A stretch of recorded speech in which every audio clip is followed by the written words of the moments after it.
Bismillahirrahmanirrahim. Alhamdulillah. Alhamdulillahilladzi yabsutu wa yaqbidu man yasha'u min ibadihi li syuhudi jamalihi wa jalalihi. Asyhadu an la ilaha illallah wahdahu la syarika lahu fi hukmihi wa qada'ihi. Wa asyhadu anna sayyidana Muhammadan abduhu wa rasuluhu wa khatamu anbiya'ihi. Sallallahu wasallam ala sayyidina Muhammadin afdali ahbabihi wa ala alihi wa sahbihi wa dzurriyyatihi wa atba'ihi. Salatu wa salaman daimaini mutalazimaini ila yaumil liqa'i, amma ba'd. Yang kita hormati dan kita cintai para habaib dan alim ulama, para muhibbin, hadirin hadirat rahimakumullah. Pertama-tama kita panjatkan syukur yang setinggi-tingginya kehadirat Allah Subhanahu wa ta'ala, yang mana pada malam hari ini Allah memberikan kita taufik dan hidayahnya serta inayah sehingga kita dapat berkumpul kembali, bertemu kembali di majlis yang penuh dengan berkah dan rahmat ini. Salawat dan salam kita haturkan atas junjungan kita Nabi besar Muhammad sallallahu alaihi wasallam dan seluruh keluarga, para sahabat, zuriat dan pengikut beliau sampai hari akhir. Para muhibbin rahimakumullah, sekarang ini kita masih berada di hari-hari yang sangat mulia di sisi Allah, yaitu di 10 hari pertama bulan Dzulhijjah, atau yang sering disebut di dalam hadis Rasulullah sallallahu alaihi wasallam dengan ayyamul ashar, artinya 10 hari yang pertama di bulan Dzulhijjah. 10 hari pertama bulan Dzulhijjah ini hari yang sangat agung di sisi Allah, hari yang sangat dicintai oleh Allah Subhanahu wa ta'ala. Oleh karena itu, setiap amal kebaikan, amal salih yang kita perbuat dilipat gandakan sedemikian banyak oleh Allah Subhanahu wa ta'ala. Dalam sebuah hadis Rasulullah sallallahu alaihi wasallam bersabda, "Ma min ayyamin al-amalu salih fiha ahabbu ila Allah min hadhihi al-ayyam, yakni ayyamal ashar." Tidak ada daripada hari-hari yang amal salih sangat dicintai oleh Allah daripada 10 hari pertama bulan Dzulhijjah ini. Dan kemuliaan hari-hari yang 10 ini ditandai oleh Allah dengan dilipat gandakannya amal ibadah kita. Amal ibadah dilipat gandakan menjadi 700 kali lipat, yang mana pada hari biasa 10 kali. Nah, untuk 10 hari ini tinggal berapa hari lagi? Amal ibadah kita, kebaikan kita yang biasanya 10 kali lipat digandakan Allah menjadi 700 kali lipat.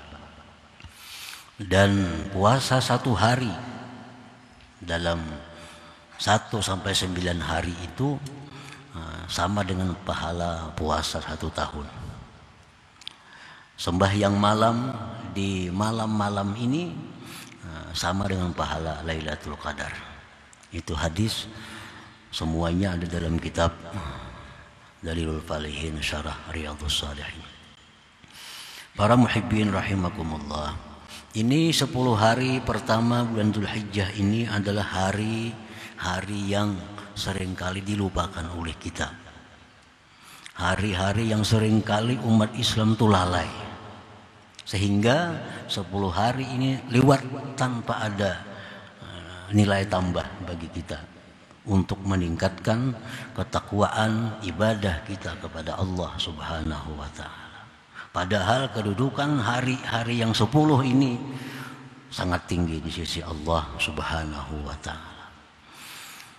Dan disebutkan oleh para ulama bahwa tanda orang yang beruntung, bahwa orang itu diberi Allah taufik hidayah untuk bisa menambah amal ibadah di hari-hari yang mulia. Itu min alamati sa'adatil mar'i, tanda keberuntungan seseorang ini.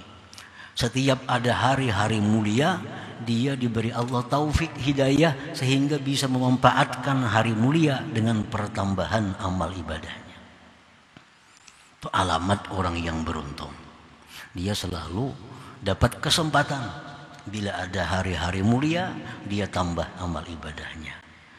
Nah, misalnya ini 10 hari pertama ini, hari-hari yang perlu kita tinggalkan perbuatan-perbuatan yang tidak bermanfaat, kita tinggalkan perbuatan yang sia-sia, kita isi dengan memperbanyak amal ibadah, baik itu salawat, baik itu zikir, baik itu puasa, baik itu sedekah, baik itu menolong orang lain. Pokoknya setiap ibadah hendaknya dimaksimalkan di 10 hari pertama bulan Dzulhijjah ini.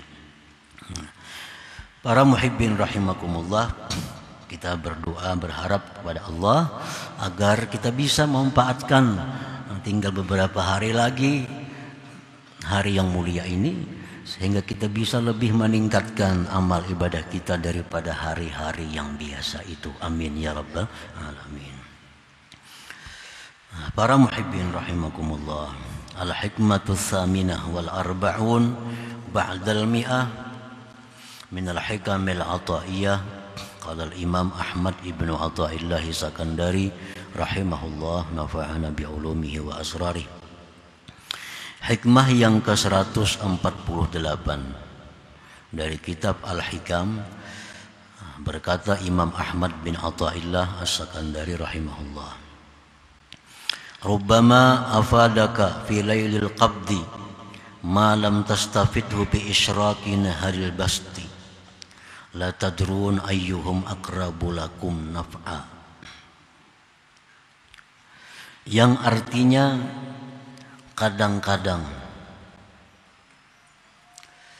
memberikan Allah kepada engkau faidah,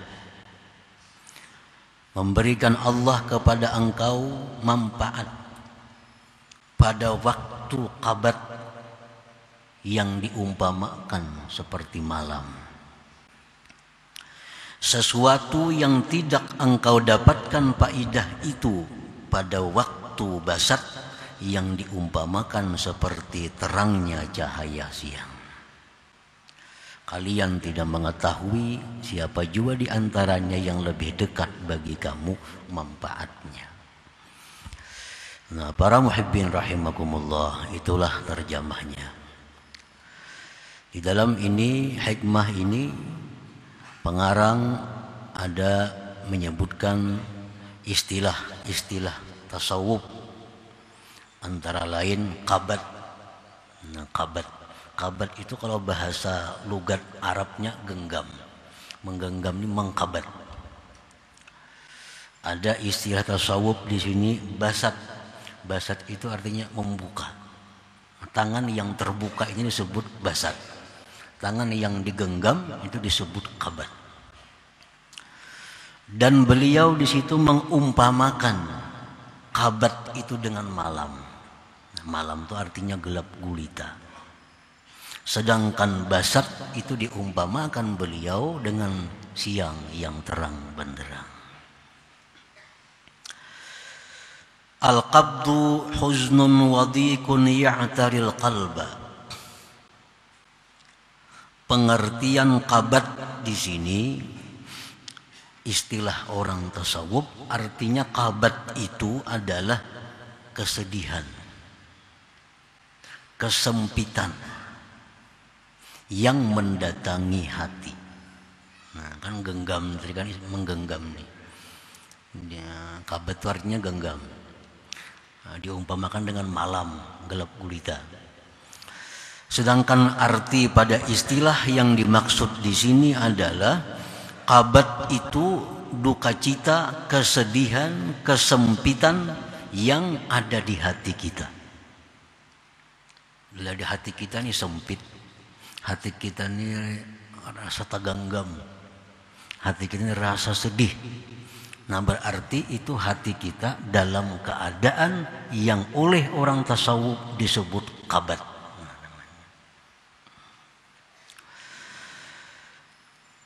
Kenapa datangnya kesedihan, kesempitan itu di dalam hati tadi?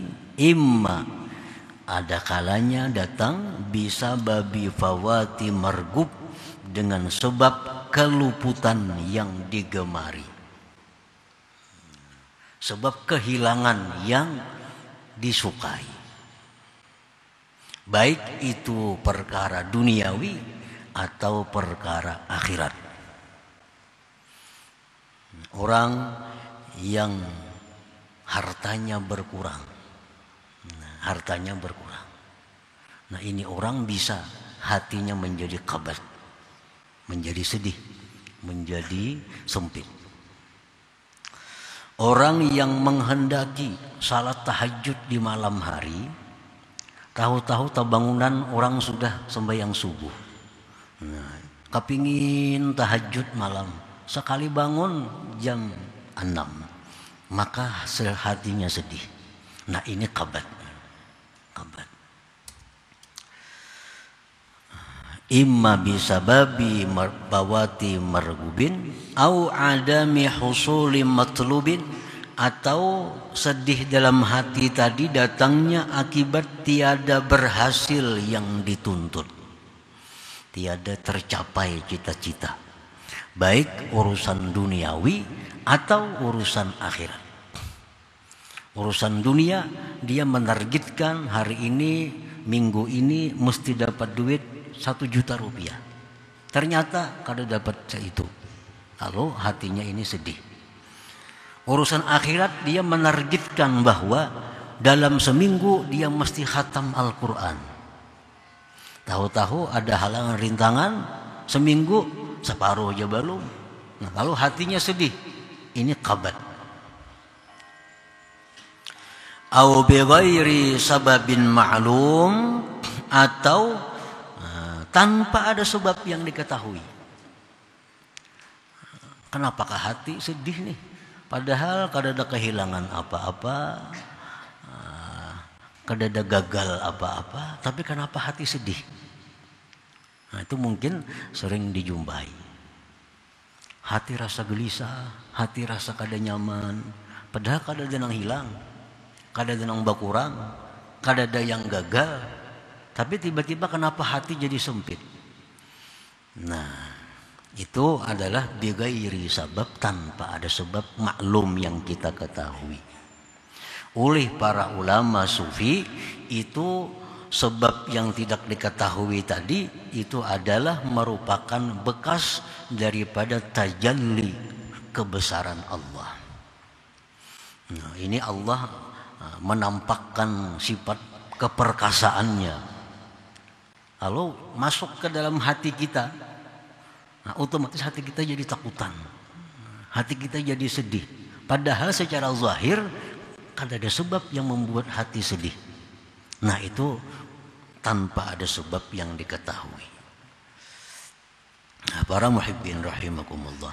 Jadi kabat tadi adalah artinya duka cita, hati sempit, hati sedih karena keluputan yang diinginkan, atau tiada berhasil yang dicari, atau tidak diketahui sebabnya.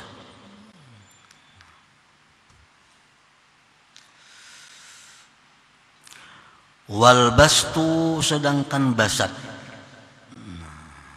Basat itu artinya farahun wan syirah ya'taril qalba imma bisababi husuli matlub aw indifa'i makruhin aw bighairi sababin ma'lum. Basat itu artinya kegembiraan, keterbukaan, kelapangan yang datang ke dalam hati, ada kalanya dengan sebab berhasil yang dicari, atau terhindar dari yang tidak diingini, atau tanpa ada sebab yang diketahui. Kan apakah hati pina lapang, pina nyaman, padahal kan ada sesuatu yang datang apa-apa. Nah itu hati kita dalam keadaan basat, tanpa ada sebab yang kita ketahui. Kalau kita berhasil mencapai sesuatu, lalu hati kita senang, itu ada sebab. Kita mestinya kena musibah, lalu selamat, hati kita senang, itu ada sebab. Tapi ada orang hati senang tanpa ada sebab yang diketahuinya. Nah, Jadi basat ini pun ada 3 juga. Ada sebabnya berhasil yang dicari, terhindar dari yang dibenci, atau tidak ada sebab yang diketahui. Nah, para muhibbin rahimakumullah. Idza kunta ayyuhal murid fi halil qabdi, apabila engkau wahai seorang murid berada dalam keadaan qabd tadi. Nah, kita berada dalam keadaan sempit hati. Kita berada dalam keadaan sedih hati. Baik karena apa? Karena apa? Pokoknya hati sedih. Fa'alaika bituma'ninati wal waqar.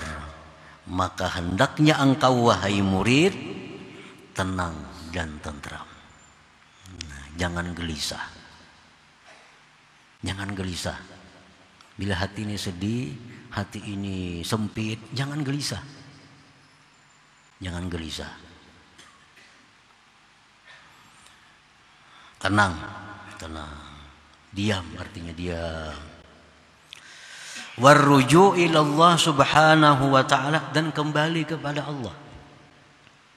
Kembali kepada Allah. Waktu hati kita sempit tadi, waktu hati kita susah tadi, karena masalah apa misalnya hati kita susah, sedih, kembali kepada Allah. Memperbanyak zikir, memperbanyak tasbih Nabi Yunus, la ilaha illa anta subhanaka inni kuntu minaz zalimin. Seperti doa Nabi Yunus. Nabi Yunus itu di dalam perut ikan, di dalam laut, dalam perut iwak ini, di dalam laut pula.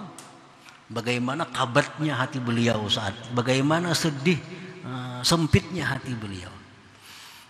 Tapi beliau tenang di dalam perut itu, tenang dan kembali kepada Allah dengan memperbanyak la ilaha illa anta subhanaka inni kuntu minaz zalimin. La ilaha illa anta subhanaka inni kuntu minaz zalimin.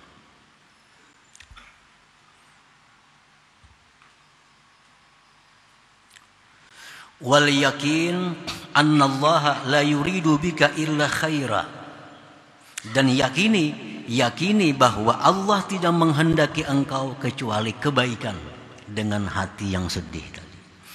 Yakini itu, yakini bahwa Allah menghendaki baik dengan keadaan yang susah ini. Wala taltafit ilal basti, dan jangan engkau menoleh kepada kegembiraan. Artinya jangan hendak mencari kegembiraan baik kepada Allah apalagi kepada makhluk Allah. Kalau Allah sedang memperbuat sesuatu kepada kita yang menyebabkan hati kita sedih, kita diam, tenang, banyak zikir, tasbih tadi. Yakini bahwa ini pasti ada kebaikan yang akan diberikan Allah kepadaku. Jangan minta hilangkan kesedihan itu. Jangan minta bukakan kesempitan itu. Nah, kenapa sebabnya? Jangan minta dilapangkan, jangan minta dibukakan, karena pada waktu itu, pada waktu sempit itu kita bisa mendapat sesuatu faidah yang tidak kita dapati pada waktu kita senang. Nah, rubbama afadaka fi lailil qabdi ma lam tastafidhu bi isyraqin nahar pasti. Mungkin di waktu kita sedih itu kita akan banyak mendapat sesuatu yang tidak kita dapatkan pada waktu kita senang. Tunggu sampai kena Allah yang memindahkan keadaan kita kepada keadaan senang itu. Perbanyak zikir, perbanyak salawat. Jangan minta pindahkan keadaan kepada keadaan senang. Karena kita yakin bahwa ini Allah akan memberikan kebaikan yang banyak kepada kita. Itu lebih baik daripada kita minta kepada Allah dilapangkan. Berzikir aja. Baca Quran kah, berzikir kah, Karena Nabi kita telah menyatakan bahwa orang yang berzikir kepada Allah, orang yang membaca Al-Quran, itu akan diberi oleh Allah lebih daripada orang yang minta kepada Allah. Dalam kesusahan nih, ya Allah lapangkanlah hambamu, itu doa. Ini kada berdoa. Dalam keadaan susah, berzikir dibanyakinya la ilaha illallah atau Allah Allah, baca Quran, Allah akan beri orang ini lebih daripada orang yang minta. Lebih daripada orang yang lebih abdal daripada orang yang minta-minta kepada Allah Subhanahu wa taala. Jadi bila dalam keadaan sedih, dalam keadaan sempit, diam ya. Jangan kujuk-kujuk ke sana kemari mencari ketenangan, jangan. Berdiam ya di kamar, diam ya di rumah, diam di rumah. Nah, kembali kepada Allah, banyaki zikir, banyaki salawat. Yakini bahwa Allah pasti menghendaki kebaikan dengan yang demikian. Dan kada perlu minta kepada Allah untuk dilapangkan. Kada perlu, cukup dengan zikir lebih daripada doa. Lebih daripada doa. Nah itu waktu kita berada dalam keadaan kabat tadi. Makanya diumpamakan tadi kabat itu dengan malam yang gelap gulita. Orang bila malam tuh gelap gulita kagak di rumahnya kalau tuh mau lah situ kamari. Malam gelap gulita, kada ada lampu, kada ada bulan, diam di rumah. Nah waktu kabat itu pun diam. Wa idza kunta ayyuhal murid bihalil basti fa'alaika bikaffil jawarih amma la yaliku bik lianna an-nafsa idza farihat khaffat wa nashitat la siyyamal lisan farubbama tantiku bi kalimatin la taliku bik fatasquta fi mahawil qati'ah wa 'alaika bilijami nafsik bilijamis samti wa 'alaika biluzumi baitik kaitaslam 'anil mazillah. Apabila engkau berada wahai murid dalam keadaan senang, berhasil yang kita tuntut, terhindar daripada yang kita tidak senang.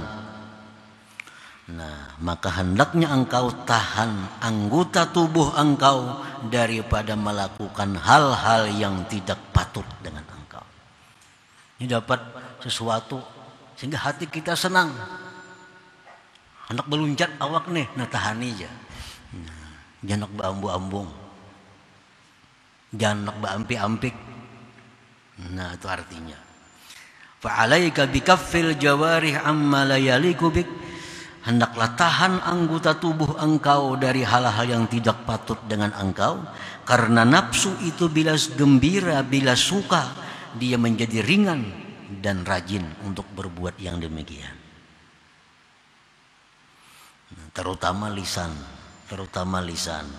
Kadang-kadang di waktu gembira itu, di waktu dapat sesuatu yang menyenangkan hati, lisan ini bertutur dengan kalimat-kalimat yang tidak cocok, yang tidak patut, maka engkau terjatuh pada jurang terputus dengan Allah Subhanahu wa taala. Orang dapat suatu nikmat, kan akhirnya mengadakan pesta-pistaan. Nah ini yang dimaksud. Bila dapat sesuatu yang menyenangkan hati itu, jangan sampai kita memperbuat sesuatu yang merusak hubungan kita dengan Allah. Dapat suatu nikmat, baik nikmat agama atau nikmat dunia, lulus jadi pegawai negeri, menyetis, lulus sekolah, lulus apa.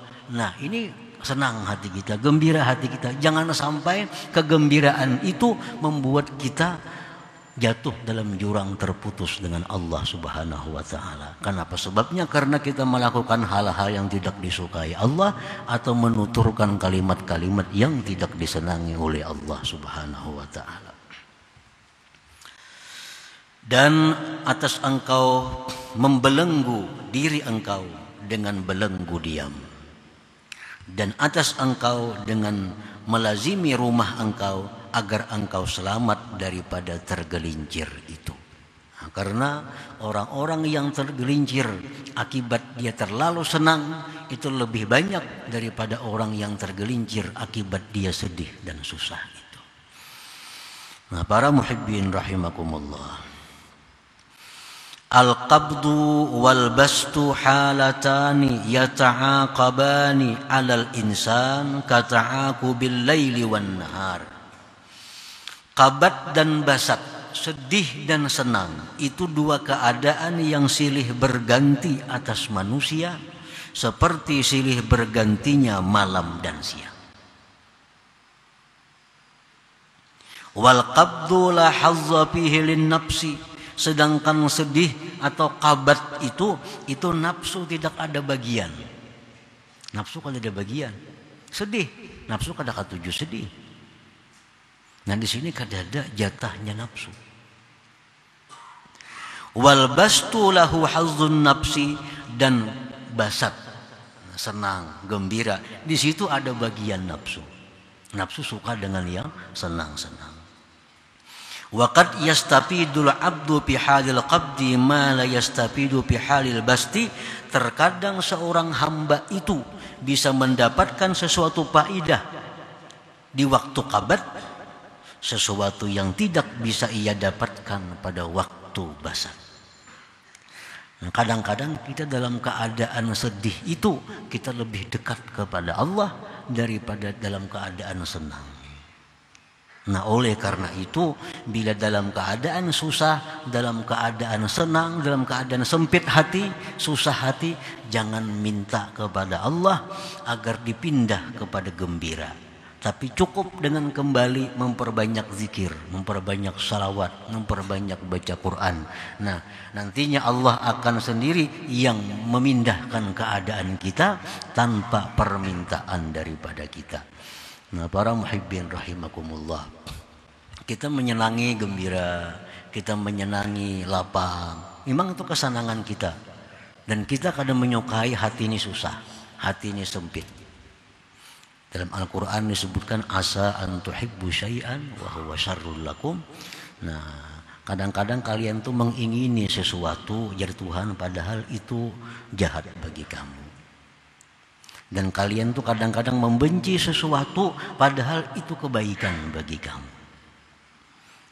Nah, jadi pada waktu kabat tadi, pada waktu susah, itu ada aturan-aturannya. Bagaimana caranya supaya kesusahan kita ini terus mendekatkan diri kita kepada Allah. Bila mana waktu senang, ada aturan-aturannya supaya kesenangan ini mendekatkan diri kita pula kepada Allah Subhanahu wa ta'ala. Jadi baik dalam keadaan susah, dalam keadaan senang, kita terus jalan untuk dekat kepada Allah Subhanahu wa ta'ala. Nah itu antara lain yang dimaksud dengan hikmah 148 ini. Nah para muhibbin rahimakumullah, selanjutnya hikmah yang ke-149 insyaallah ta'ala. Ila hadratin Nabi sallallahu alaihi wasallam al-Fatihah. Iyyaka na'budu wa iyyaka nasta'in. Siratal ladzina an'amta 'alaihim ghairil maghdubi 'alaihim waladdallin. Ya Allah biha, ya Allah biha, Allah bihusnil khatimah. Ya Allah biha, Allah biha, ya Allah bihusnil khatimah. Ya Allah biha, ya Allah biha, ya Allah bihusnil khatimah. ويا أيها الرجل منه شفاعة صلوا عليه سلموا تسليما اللهم صل وسلم